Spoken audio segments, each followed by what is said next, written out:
Hello everyone, welcome to this amazing platform of our channel पनेशा for competitive examinations and I am Piyush. तो आज की video में बात करेंगे ब्यूरो ऑफ इंडियन स्टैंडर्ड्स की तरफ से जो आपके लिए नोटिफिकेशन नोटिफाई की गई है और ये आपका आता है मिनिस्ट्री ऑफ कंज्यूमर अफेयर्स में। तो फिलहाल हम यहाँ पर बात करते हैं आपकी जो ग्रुप ए, ग्रुप बी और ग्रुप सी की वैकेंसीज है उसमें आपका क्या कितनी कितनी यहाँ पर आपकी वैकेंसीज हैं, क्या आपकी सैलरी होने वाली है, क्या आपका जो पैटर्न होगा एग्जाम का, क्या क्या सिलेबस होगा हर पोस्ट के लिए, और यहाँ पर आपका मेन बात यह है कि आपकी पोस्टिंग वगैरह कहाँ पर होगी। इसके अलावा टेस्ट सेंटर कौन कौन सी सिटीज़ में है और आपका जितने भी इंपॉर्टेंट पॉइंट होते हैं, आपका डेट्स हो गई, एग्जामिनेशन फॉर्म आपके कब फिल होने शुरू होने हैं, या फिर आपकी जो क्लोजिंग डेट है वो क्या, और आपकी एग्जामिनेशन की डेट्स क्या होंगी। इसके अलावा आपका सैलरी स्ट्रक्चर क्या होगा और आपकी जितने भी इंपॉर्टेंट पॉइंट्स होंगे ना वो हम सारे के सारे यहाँ पर डिस्कस कर रहे होंगे। लाइक आपका मैक्सिमम एज कितनी होनी चाहिए और एलिजिबिलिटी क्या क्या होगी हर आपकी पोस्ट के लिए। तो ये सारी चीज़ें देखेंगे। इसके अलावा अपार्ट फ्रॉम दीज आपको अगर कोई डाउट आता है तो वो डाउट अपना आप कमेंट सेक्शन में पूछ सकते हो, आपको मैं उसका अलग से आंसर दे दूंगा। फिलहाल यहाँ पर मैं आपको मेन पॉइंट फटाफट से बता देता हूँ जिससे कि हमारा वीडियो जो है ज़्यादा बड़ा ना हो और हम यहाँ पर ज़्यादा टाइम वेस्ट ना करें। देखो यहाँ पर आपका क्या लिखा हुआ है। सबसे पहली बात तो ये कि जो आपकी ज्वाइनिंग होगी, देखो जो आपकी पोस्ट में डायरेक्ट रिक्रूटमेंट होगी वो आपकी BIS हेडक्वार्टर्स यानी कि न्यू दिल्ली में होगी। सबसे पहले तो आपकी जितनी भी रिक्रूटमेंट है वो मेनली आपकी की जा रही है न्यू दिल्ली के लिए, लेकिन इसके अलावा आपके जितने भी BIS के ऑफिस हैं थ्रू आउट द कंट्री वहाँ पर भी आपकी ज्वाइनिंग हो सकती है। लेकिन मैं आपको बता रहा हूँ मोस्ट प्रोबेबली आपकी जो ज्वाइनिंग है वो BIS हेडक्वार्टर्स न्यू दिल्ली में ही होगी। ठीक है, चलो यहाँ पर हम अब वैकेंसीज़ के बारे में बात कर लेते हैं, कितनी कितनी यहाँ पर आपकी वैकेंसीज़ हैं। ग्रुप ए की बात करूंगा, इसमें आपके assistant director administration and finance है, देन आपका यहाँ पर कंज्यूमर अफेयर्स के लिए है, मार्केटिंग एंड कंज्यूमर अफेयर्स, और फिर आपका लाइब्रेरी के हैं। ठीक है ना, तो ये तीन आपके असिस्टेंट डायरेक्टर जो कि ग्रुप ए लेवल 10 के अंदर आते हैं और इनकी एज आपकी जो मैक्सिमम है वो 35 ईयर्स मांगी गई है। वैकेंसीज देख लो यहाँ पर आपकी टोटल है 211।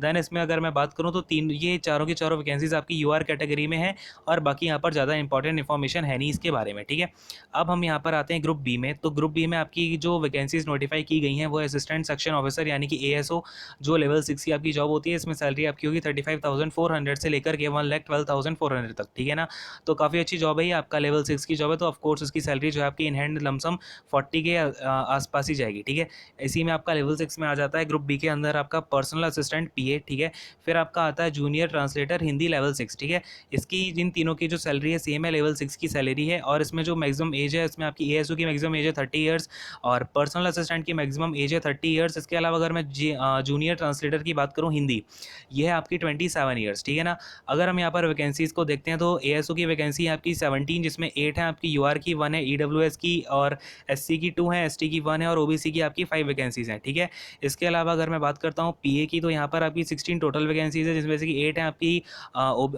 UR की, देन आपकी EWS की 1 वैकेंसी है, SC की 2 हैं और ST की 1 है, और इसी तरीके से आपकी जो ये OBC की वैकेंसी है वो आपकी 4 वैकेंसीज नोटिफाई की गई हैं, 4। ऑलराइट, अब देखो यहाँ पर आपकी JTH यानी कि आपका जो जूनियर ट्रांसलेटर हिंदी होते हैं उनकी वैकेंसीज 1 आई है जो कि आपकी EWS कैटेगरी में आई हुई है। ठीक है, अब ग्रुप सी पर आ जाते हैं। सबसे ज़्यादा बच्चे यहीं पर आएंगे आपके लाइब्रेरी असिस्टेंट जो आपका लेवल 5 की जॉब है। इसमें आपके पास लमसम इन हैंड 35 मिलता है और आपका स्टार्टिंग की बात करें तो 29,200 से लेकर के 92,300 तक ये सैलरी आपकी पहुंचती है। ये आपका 27 ईयर्स यहाँ पर आपकी मैक्सिमम एज है, एक वैकेंसी आपकी आई हुई है UR कैटेगरी में। ठीक है, इसके अलावा स्टेनोग्राफर की बात करूँ, लेवल 4 की वैकेंसी है, 25,500 से लेकर के 81,100 तक की इसमें आपको पे स्केल मिलती है।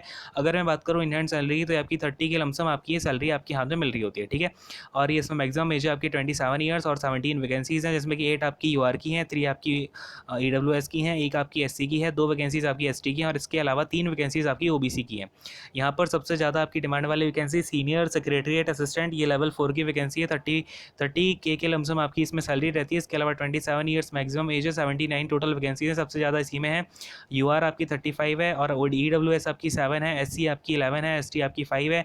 इसी तरीके से आपकी OBC हो जाती है 21 वैकेंसीज। अब JSA हो जाता है आपका जूनियर सेक्रेटरीट असिस्टेंट, लेवल 2 की जॉब है। इसमें आपको लमसम अराउंड 25 के लमसम इसकी पे स्केल बनती है, 28 के लमसम आपके पैसे जो है मिल रहे होते हैं, और ये 27 ईयर्स आपकी इसमें एज मांगी गई है। और 36 इसमें वैकेंसीज टोटल है, जिसमें कि 17 आपकी UR में है, 3 वैकेंसीज आपकी EWS में है, 5 वैकेंसीज SC में है, 1 वैकेंसी ST में, और आपकी 10 वैकेंसीज OBC में। ठीक है, तो ये तो हो गया अपना वैकेंसीज का मामला जितना भी है, और आपको पे स्केल मैंने आपको बता दिया है, मैक्सिमम एज हो गई अपनी।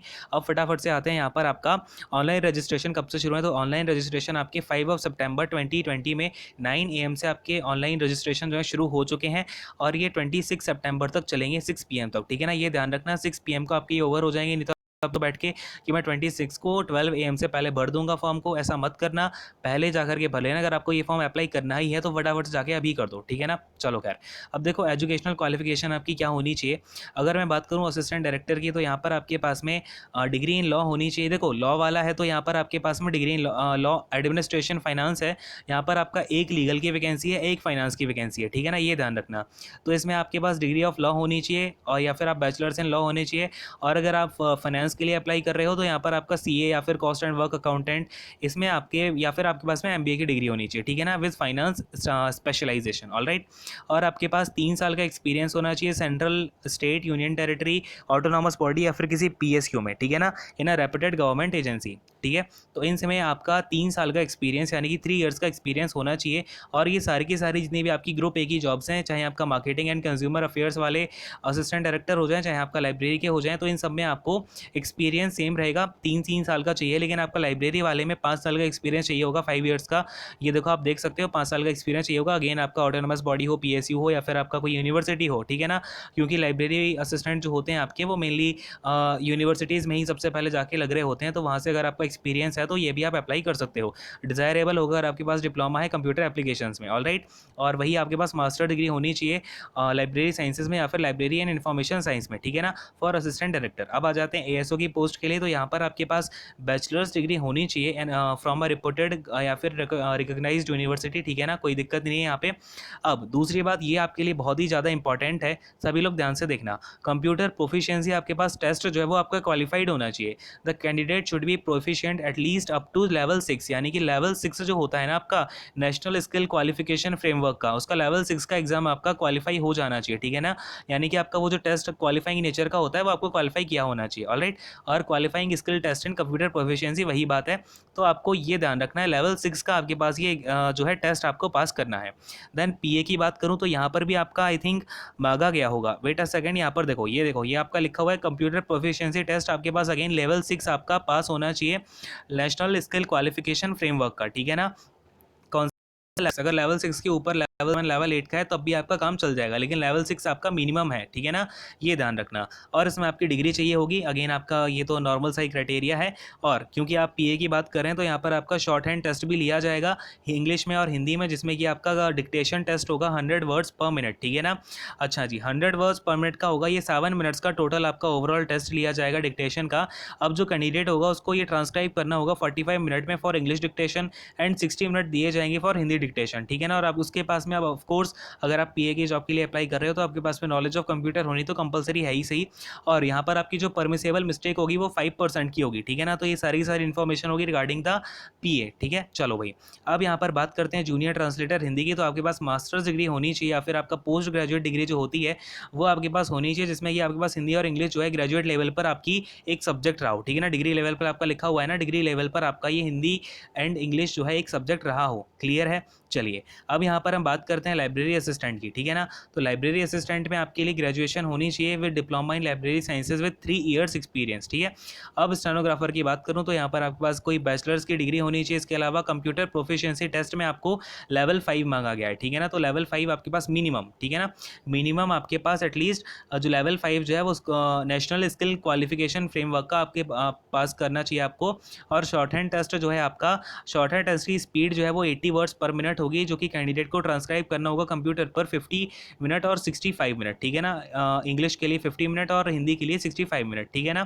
क्लियर है, सभी को समझ में आ गया। और परमिसेबल मिस्टेक अगेन आपकी 5% होगी। अब अगर मैं सीनियर सेक्रेटरीट असिस्टेंट की बात करता हूँ तो यहाँ पर आपका बैचलर्स डिग्री चाहिए है फ्रॉम अ रिकॉग्नाइज्ड यूनिवर्सिटी। और यहाँ पर आपकी जो क्वालिफाइंग स्किल टेस्ट है वो कंप्यूटर प्रोफिशिएंसी में होना चाहिए। और उस टेस्ट के अंदर आपके 3 कंपोजिशन बोले गए हैं, जिसमें कि आपका वर्ड प्रोसेसिंग टेस्ट होना चाहिए, टेस्ट इन स्प्रेडशीट होगा और टेस्ट इन पावर पॉइंट होगा, ठीक है ना। तो इन तीनों टेस्ट, ये तीनों टेस्ट आपके होंगे, जिसमें कि वर्ड प्रोसेसिंग टेस्ट में 2000 की डिप्रेशंस इन 15 मिनट होंगे। और टेस्ट इन स्प्रेडशीट आपका माइक्रोसॉफ्ट एक्सेल पर 15 मिनट्स का होगा और पावर पॉइंट पर आपका 15 मिनट का होगा, ठीक है ना। ये आपके 15-15 मिनट के जो है टेस्ट लिए जाएंगे, क्लियर है। अब अगर मैं आपके जेएसए की बात करता हूँ तो इसमें आपकी डिग्री चाहिए बैचलर्स की, अगेन वही आपका बैचलर्स डिग्री सिंपल सी और कंप्यूटर प्रोफिशिएंसी टेस्ट में आपको लेवल 5 पास करना होगा। इसके अलावा टाइपिंग स्पीड टेस्ट में आपका 35 वर्ड्स पर मिनट आपकी जो क्राइटेरिया होता है वो आपको पास करना होगा, ठीक है ना। चलो, ऑन एन एवरेज जो है आपका 5 की डिप्रेशंस ईच वर्ड के होंगे, क्लियर है। और आपको टाइम ये 10 मिनट का दिया जाएगा टेस्ट के अंदर। क्लियर हो पा रही है मेरी बातें, समझ में आ गया जो आपका टाइपिंग स्पीड टेस्ट होगा किस तरीके से होगा। चलिए अगले पर आते हैं अपने पास, प्रोसेस ऑफ रिक्रूटमेंट कैसी होगी। तो देख लो, अगर मैं असिस्टेंट डायरेक्टर की, तो यहाँ पर आपका ऑनलाइन एग्जामिनेशन होगा, फिर आपका इंटरव्यू होगा तीनों ही केसेस में, ठीक है। ग्रुप ए की जो आपका काम खत्म, ग्रुप बी पर आते हैं। देखो, ग्रुप बी में आपका एएसओ की बात करता हूँ, तो यहाँ पर आपकी मैक्सिमम एज 30 ईयर्स है, ठीक है। ये सारी बातें बता ही चुका हूँ। ऑनलाइन एग्जामिनेशन होगा, देन आपका टाइपिंग स्पीड टेस्ट होगा, देन आपका टाइपिंग स्पीड ऑफ 35 वर्ड्स पर मिनट इंग्लिश में चाहिए है और 30 वर्ड्स पर मिनट हिंदी में चाहिए है, ठीक है। ये आपको कंप्यूटर पर टाइपिंग करनी होगी विद करस्पॉन्डिंग टू 10,500 की डिप्रेशंस पर आवर, ठीक है ना। या फिर आपका 9,000 की डिप्रेशंस पर आवर, ये हिंदी के लिए है, ये आपका इंग्लिश के लिए, ठीक है। चलो, ये आपका ऑन एन एवरेज 5 की डिप्रेशंस पर वर्ड के होंगे। 10 मिनट का आपका ये टेस्ट होगा क्वालिफाइंग नेचर का, ठीक है। एएसओ की कहानी होगी। इसकी बात है पर्सनल असिस्टेंट पर, तो इसमें आपका पहले ऑनलाइन एग्जामिनेशन होगा, फिर शॉर्ट हैंड टेस्ट होगा। जैसा मैंने आपको क्राइटेरिया बताया, वही वाले क्राइटेरिया से आपका ये शॉर्ट हैंड टेस्ट हो रहा होगा, ठीक है।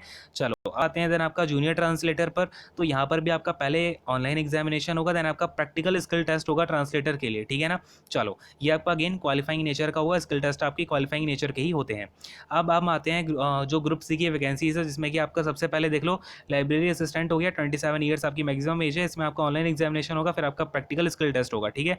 स्टेनोग्राफर में आपका सबसे पहले ऑनलाइन एग्जामिनेशन होगा, फिर आपका शॉर्ट हैंड टेस्ट होगा एज लाइक पीए, ठीक है। चलो, एसएसए की बात करता हूँ, तो यहाँ पर आपको ऑनलाइन एग्जामिनेशन होगा, क्वालिफाइंग स्किल टेस्ट होगा, कंप्यूटर प्रोफिशिएंसी में ये मैंने आपको बताया हुआ है। वर्ड प्रोसेसिंग में आपका 15 मिनट का 2000 की डिप्रेशंस के साथ में, फिर आपका टेस्ट एंड स्प्रेडशीट्स होगा, जो आपका माइक्रोसॉफ्ट एक्सेल पर लिया जाएगा। 15 मिनट का टेस्ट एंड पावर पॉइंट होगा, ठीक है, वो भी आपका 15 मिनट का होगा माइक्रोसॉफ्ट पावर पॉइंट पर, ठीक है।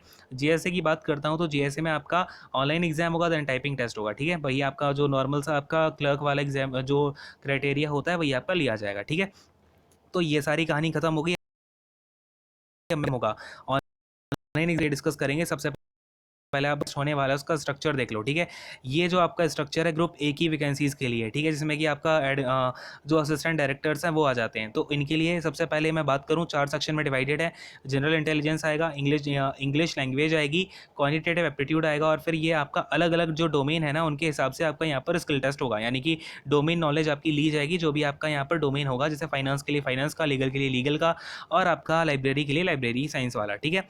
40 question 40 marks, 40 question 40 marks, 20 question 20 marks. ये आप देख लो, यहाँ पे ज़्यादा मैं यहाँ पर टाइम खींचूंगा नहीं, ठीक है ना। आगे आते हैं, यहाँ पर आप देख लो अब एएसओ, यहाँ पर आप ध्यान से देखना, एएसओ वालों के लिए का टेस्ट होगा वो जनरल इंटेलिजेंस एंड रीजनिंग का 50 क्वेश्चन होंगे 50 मार्क्स के, और आपकी जीए के 25 क्वेश्चन होंगे 25 मार्क्स के, क्वांटिटेटिव एप्टीट्यूड के 25 क्वेश्चन होंगे 25 मार्क्स के, देन इंग्लिश के 50 क्वेश्चन होंगे 50 मार्क्स के। तो यहाँ पर आपका जीआई यानी कि जनरल इंटेलिजेंस जो होती है आपकी, और इंग्लिश लैंग्वेज, यहाँ पर आपका ज़्यादा जोर दिया जाएगा।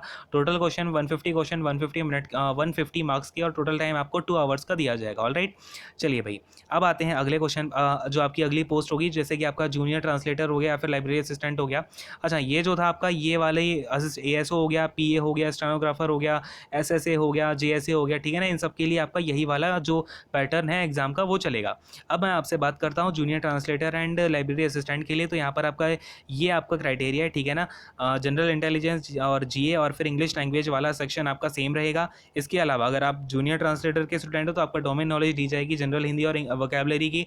अगर आप लाइब्रेरी असिस्टेंट्स हो तो आपकी डोमेन नॉलेज ली जाएगी लाइब्रेरी साइंसेस में, ठीक है। नंबर ऑफ क्वेश्चंस और नंबर ऑफ मार्क्स आप यहाँ पर देख लो, ज़्यादा टाइम वेस्ट नहीं करेंगे यहाँ पे हम, ठीक है ना। चलो, अच्छा, यहाँ पर एक बात और बता दूं, जो कैंडिडेट यहाँ पर आपका एटलीस्ट 50% मार्क्स जो है सिक्योर